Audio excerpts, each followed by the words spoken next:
The concept that humanity is teetering on the edge of a third world war is no longer the domain of the lunatic fringe. Those of you who have been paying attention know that in reality, the war is already underway. In this video we are going to examine the profiles of the key players and the alliances they've formed, expose their motives, and present evidence of crimes that they've already committed. Russia, China, and Iran have all explicitly sided with the Syrian government. Russia is providing air support, advanced anti-aircraft missile systems, heavy weapons and training. Iran, for its part, has troops on the ground. For the time being, China is more preoccupied with the ongoing tensions in the South China Sea, and has not flexed its missiles in Syria, as of yet. However, they should always be considered a wild card variable. The current Iraqi government is also a wild card. In 2015 they began to indicate where their loyalties lay in several meaningful ways. For example, they told the US government that new ground operations were not welcome, while at the same time announcing that they intend to look to Russia for military assistance. The list of countries pushing for regime change in Syria is a bit longer. The United States, France, England, Germany, Saudi Arabia, Jordan, Qatar, Turkey and Israel. If seeing these characters in bed together strikes you as strange, looking at their motives will clarify things considerably. There isn't just one motive for this bloodbath. Rather, there is a matrix of motives which intersect in some rather odd places. Of course, money had to play a role. In 2009, Qatar put forth a proposal to build a natural gas pipeline which would have passed through Saudi Arabia, Jordan, Syria, to Turkey and into Europe. The president of Syria, however, rejected this proposal. Instead, in 2011 he forged a pact with Iraq and Iran to run a pipeline eastward, cutting Qatar and Saudi Arabia out of the loop completely. It was around this time that jihadists began flooding into the region intent on ousting Assad. The West presented these groups as freedom fighters. The vast majority of these militants, ISIS included, are Sunni jihadists, which is significant, because Saudi Arabia, Qatar, Turkey and Jordan are all Sunni as well, and Saudi Arabia in particular has a long history of spreading their preferred strain of Sunni extremism, Wahhabism, by investing heavily in building mosques, madrasas, schools, and Sunni cultural centers across the Muslim world. Now they have ISIS pushing it by the barrel of a gun. ISIS adheres to the Wahhabi form of Sunni Islam. ISIS is not merely some dark aberration.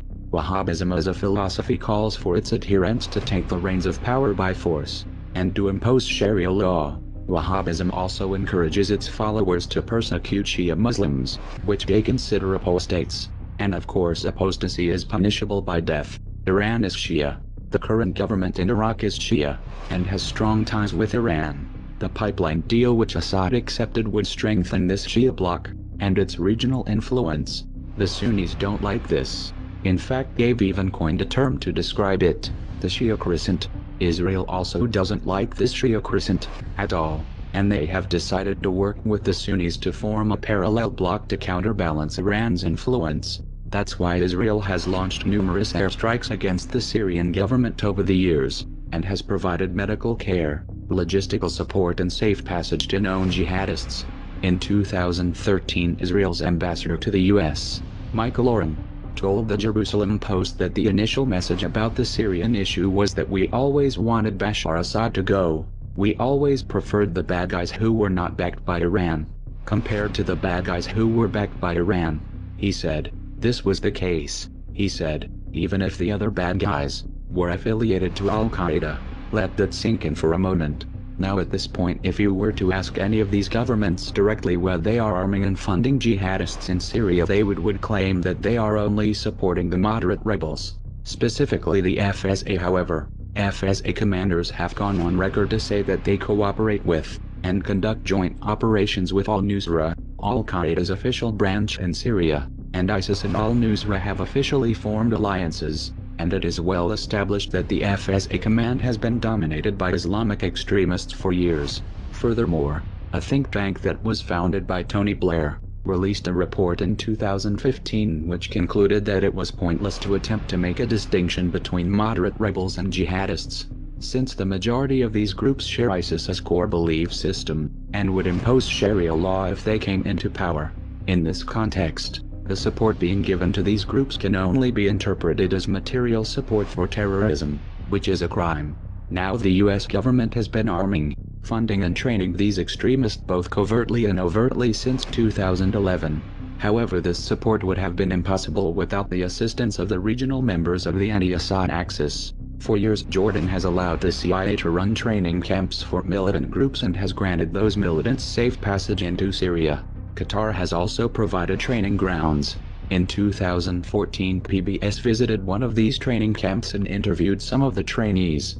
One of the fighters told the reporters that they were being trained how to finish off soldiers still alive after an ambush.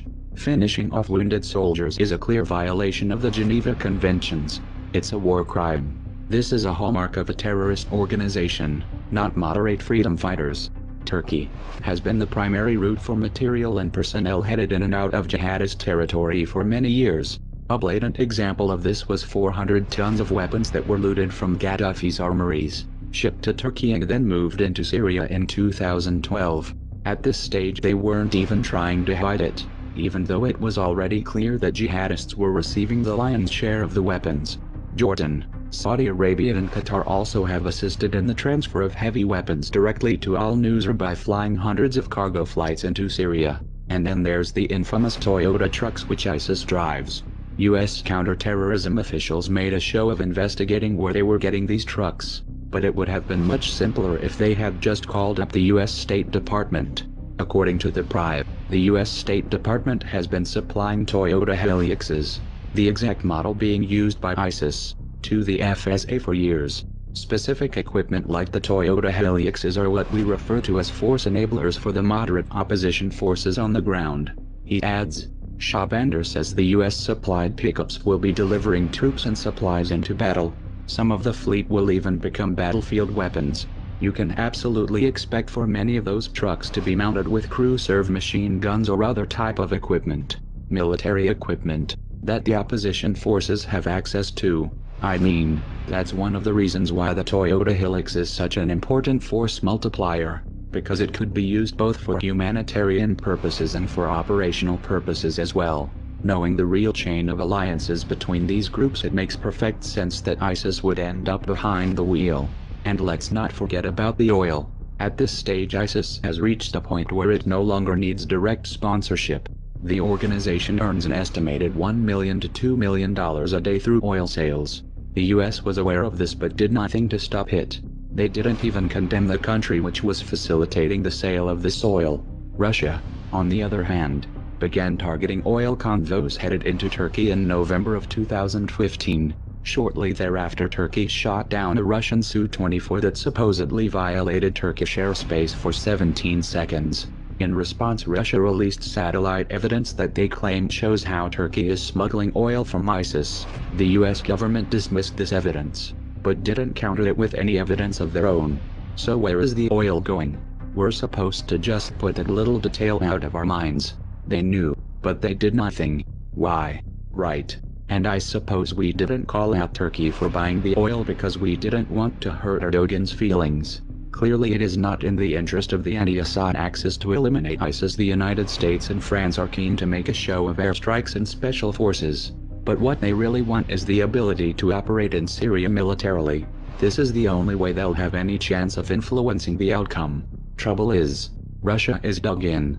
Unlike the United States and France, they have permission to operate in the country, and this has allowed them to set up bases, and a strong anti-aircraft defense grid which at any point could be used to enforce a no-fly zone.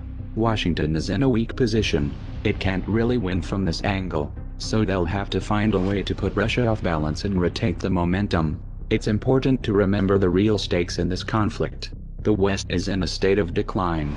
Their influence is waning. If the US and their allies fail to remove Assad from power, what they will be faced with is more than just a strong Shia crescent.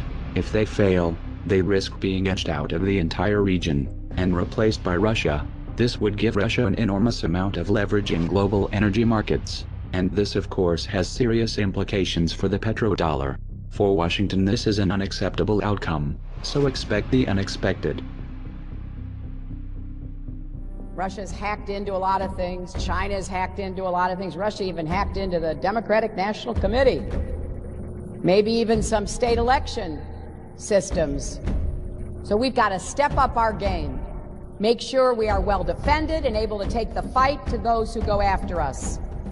As president, I will make it clear that the United States will treat cyber attacks just like any other attack. We will be ready with serious political, economic, and military responses. И люди не чувствуют опасности. Вот меня что беспокоит. Ну как мы не можем понять? Мы тащим мир вообще в совершенно новое измерение. Вот в чем проблема. Делают вид, что как будто ничего не происходит. Но я не знаю даже, как достучаться. We're flying over Estonia now, but just over to the east, to the right, is Russia.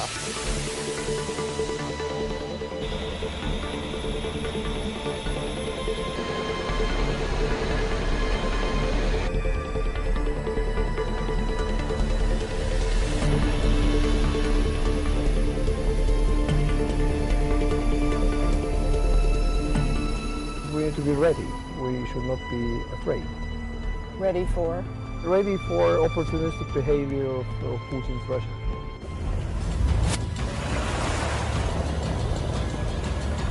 These US Marines are about to perform their first ever amphibious landing from the Black Sea onto the Ukrainian coastline. 15 amphibious assault vehicles packed with both US and Ukrainian Marines secured a beach south of the port city of Odessa before heading inland as part of the annual multinational naval exercise Sea Breeze.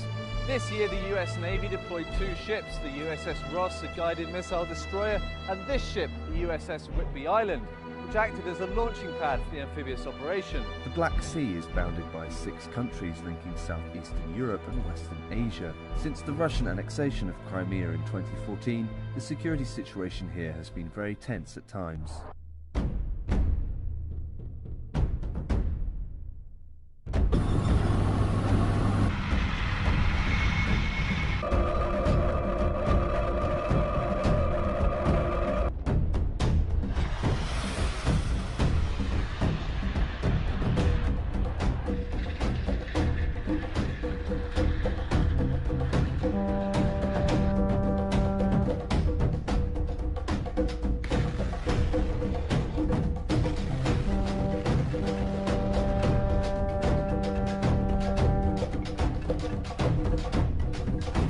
Ukrainian President Petro Poroshenko has instructed all military units near Crimea and in the eastern Donbass region to be at their highest level of combat readiness.